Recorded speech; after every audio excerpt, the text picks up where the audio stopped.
Civil Services Examination. What, why and how?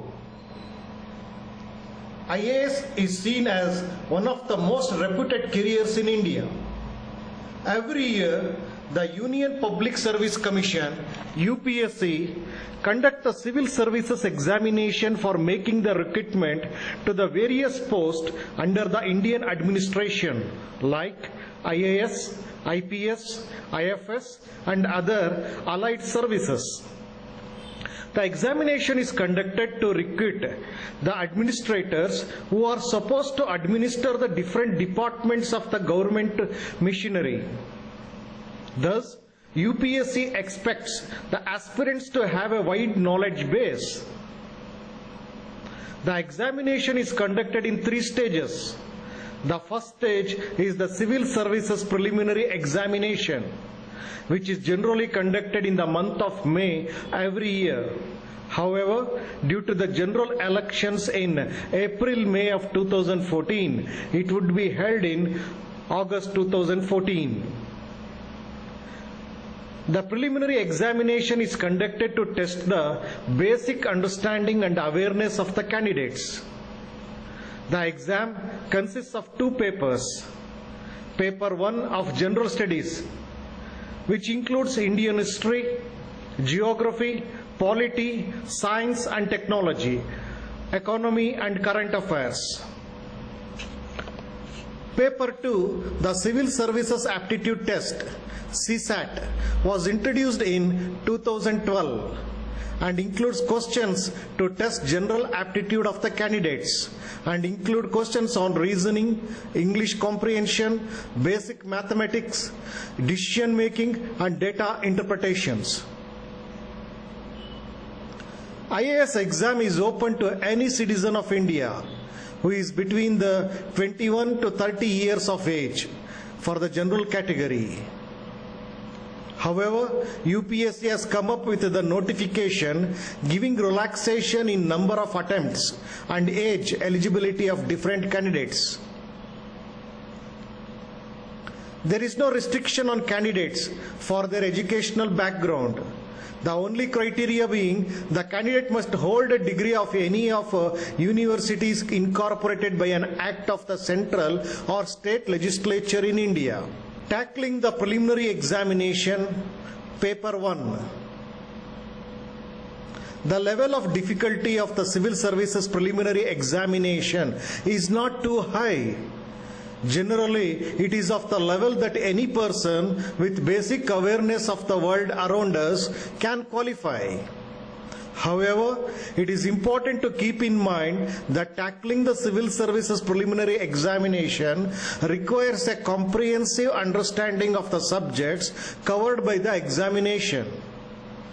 Given the nature of the examination and level of competition, an aspirant should prepare a study plan keeping in mind his or her strengths and weaknesses. Thus, the preparations should start with a plan to create a basic understanding of the different subjects. It should be noted that since the task of an administrator is to manage the different aspects of the administration, a civil servant should be aware of the different issues and disciplines.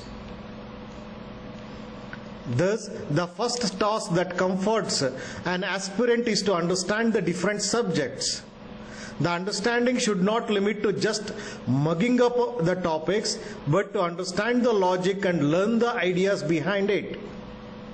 The recent trends of the UPSC examinations have witnessed a shift from the traditional descriptive questions to more analytical questions.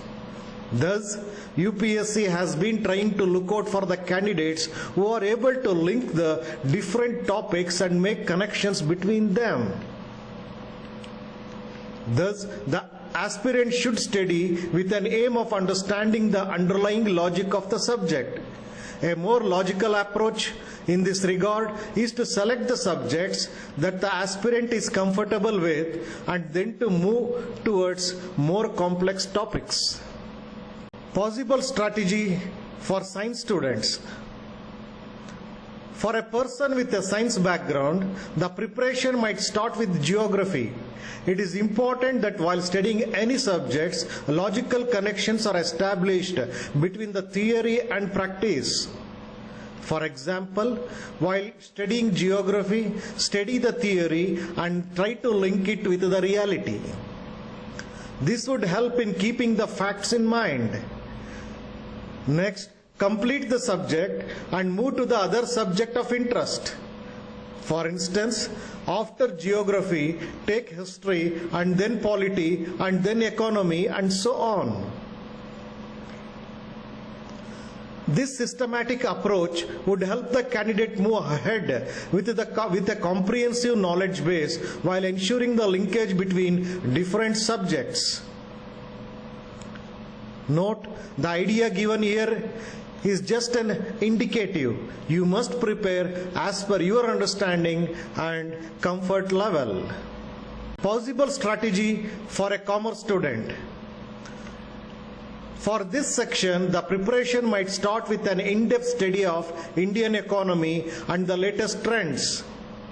Since the basics are already clear, the person might move to studying polity, history, science, environment, and so on. It shall be noted that it is important to maintain a continuity in the study plan. A rational study plan can help in maintaining the flow of the studies, which can maintain the interest and productivity. Strategy for an arts or humanities students. For this section might begin with the reinforcement of the social science subjects and then move towards economy, science and environment. Again, the idea given here is just indicative. You must prepare as per your understanding and comfort level. Points. Number 1.